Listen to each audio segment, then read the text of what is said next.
Hello and welcome again to Safety Short Series. Today's topic comes under the golden rule for mostly it's associated with energy. Lockout and tagout is, in short known as LOTO practice. So what is LOTO? We all know that system, equipment have different forms of energies inside them. May it be electrical, mechanical, spring, pneumatic, kinetic, or any form of stored energy that can accidentally, release and can go out of control and is high source of potential danger to individuals, equipments, or process. Lockout means removing and controlling these energies sources during the access, like people performing tasks such as maintenance, repair, installation, servicing, cleaning are highly vulnerable and have higher risk of being killed or injured through unintended operation of machinery and equipment they are working in, on, or around. So this was the introduction part. Now let's see what exactly, and we have divided it very simply. So let us understand what lockout tagout is actually what about. So yeah, so let's first understand accidental startup. Correct. So what is accidental startup? So accidental startup or movement of machine mechanism that can occur. How it can happen? Say first, if a control lever or a button are bumped or knocked, right? Suddenly you just hit on a button and it started. Okay. If a short circuit of a control system occurs, okay, that is also possible. When hydraulic or air pressure is released, suddenly there is a cylinder wherein hydraulic pressure was or air pressure was there, and suddenly it releases out. Correct. And when undoing retaining bolt, when undoing, like your that bolt has retained something with some spring action or something, and when you're attending it and when you open it, instantly it comes out. So it is essential that people who work in or around machine and equipment are not exposed to hazards due to accidental startup or movement of machine mechanism. Now that we know that accidental startup can happen, let's understand overview of lockout and tagout process. So the very first aspect that we have to understand is shut down the machinery and equipment. So this everybody knows that if you have to work on a machine, you have to first shut it down. You cannot work on a working machine, right? But the second most important aspect in that is identify all energy sources and other hazards. The third part is identify all isolation points. Isolate all energies. De-energize all stored energies. Lock out all isolation points. Tag machine control energy sources and other hazards. And finally, test by trying reactive the plant without exposing tester or others to risk. Now, failure to reactive ensures that isolation procedures are effective and all stored energies have been dissipated. Now let us understand one by one, like identifying the energy source. When we say that identifying the energy source, what does it mean? It means all energy sources that are active, the machinery and equipment, and expose people to hazards should be identified prior to work begins. Such energy sources include electricity, that are the mains. So you have to always make sure that the mains are firstly cut off. Then batteries and capacitor banks. So you have to first understand whether if there is an electrical panel or mains, you have to isolate it, cut off it. But those panels sometimes consist of batteries and capacitor banks. So you have to discharge it, drain it. Correct. Then comes fuels, different type of fuels that are present inside. So that have to be identified first. So if you are operating anything, then you have to make sure that it is done. Heat, steam, fluid like gases under pressure, that is water, air, steam or hydraulic oil. Then stored energy is specifically related to springs, and pneumatic energies. Then gravity. You have to understand that sometimes when you open something, the fixture or the cover is fixed mechanically, or it comes down by gravity. And finally, the radiation effect. Something can you can be exposed of something. So if original designer and installer as built diagram of machinery and equipment installation are not available, new diagrams and photographs showing location and details of various isolation points of machinery and equipment should be developed as part of isolation procedures. Isolation points may include switches, valves, energy lines, pipes, and power sources. Now, these diagrams and photographs can be used along with written procedures for information and training.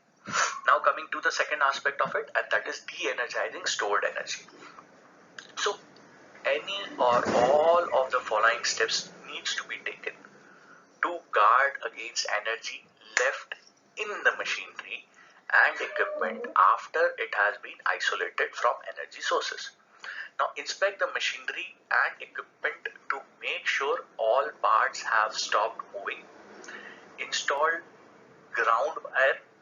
Release the tension on spring or block and movement of spring loaded parts. Block and brace parts that could fall.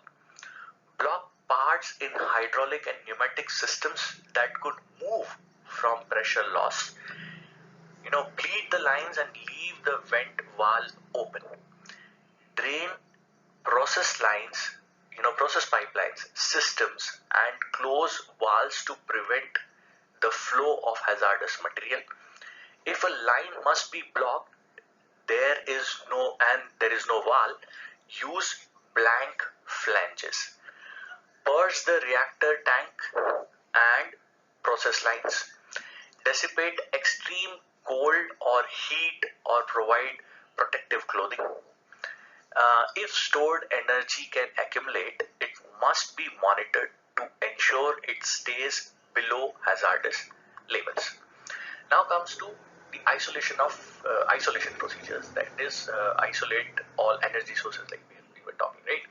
So when we isolate things, so what do we do? So isolation procedure in each workplace varies in detail because of difference in machinery and equipment, power sources, hazards and processes, correct? However, if adequate interlocking is not possible, or the maintenance, repair, installation service or cleaning requires the method of guarding the interlocking to be bypassed or removed, an isolation procedure should be implemented. That is activating operational stop button. Emergency stop devices or interlock devices is not here you have to understand that activating the operational button or emergency button or interlock device is not equivalent to isolation of power source or release of stored energy. So this you have to always consider that. Sometimes people misinterpret that isolation means we have put the emergency button. No, that is not isolation, correct? Now coming to the lockout isolation devices. When we say what are lockout isolation devices, a wide range of devices are available for locking out energy sources and other hazards that could pose a risk to people working on machinery and equipment. Now these devices include switches with built-in lock and lockouts for circuit breakers, fuse and all types of valves. Also readily available are chains, safety lock jaws, sometimes known as hasp, which accommodate a number of padlocks and sets a robust safety padlocks. Only devices that incorporate a lock or accommodate one or more padlocks are suitable lockout devices. So this you have to understand that when you talk of lockout, so you need a suitable lockout devices. Now, one of the most important part in lockout system is one person, one lock. If more than one person is working on the same item, the machinery and equipment, each person should attach their own lock to prevent the isolator being opened while their specific task is in process. The isolation procedure should identify common lockout points to ensure energy cannot be restored while someone is still working on the machinery and equipment. If one or more people are working on machinery and equipment that is isolated through several lockout points, each person should be attached, should attach a lock and tag to each lockout point. To avoid the need of multiple locks on each lockout point, a lock box must be used. Under this system, each lock point is locked by one lock, and the key to the locks of the machinery lockout point are placed inside the box that is locked by all the individuals locks two of people working on the same plant. So then there are different ways. Suppose there is no provision, there is only possibility of putting one lock. So in that case, what you can do, you can have the key system. So whenever people come to you and say that lockout tagout system is a standardized system and you have to take a kit, so it is not like that. Lockout tagout system is a customizable and custom system for each specific site.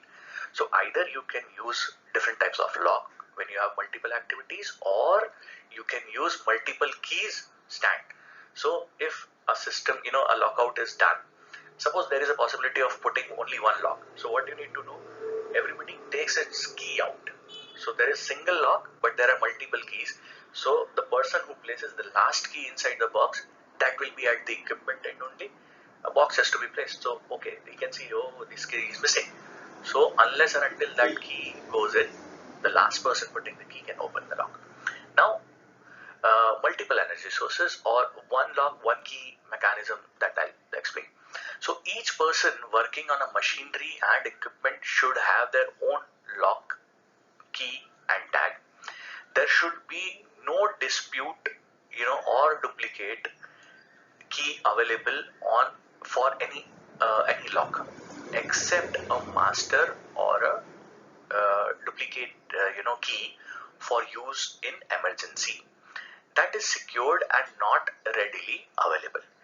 During inspection, repair, maintenance, cleaning or adjustment of machinery and equipment, that one key to each person lock should be held only by that person who is responsible for both locking and unlocking the lockout device. Now, multiple energy sources. So if more than one energy sources or hazards has to be logged out to ensure safe shutdown of machinery and equipment, the single key to each lockout device should be held by the same person. Now, when we talk of tagouts, right? We have just finished up talking about the lockouts. Now we will be talking about the tagout. A tagout on its own is not an effective isolation device. A tag acts only as a means to provide information to others at the workplace. To lock, to a lock should be used as an isolation device and can be accompanied by a tag. Correct? So now this concludes our short brief on lockout tagout. Now, as we said, Safety Short is a series focusing on short safety videos. We have till now, completed videos and systematic learning on construction and industrial safety in our other series as well. So thank you for all your support. Keep liking and sharing, and do not forget to subscribe to us for our motivation. We'll keep on posting more such videos. Till then, be connected, and stay safe.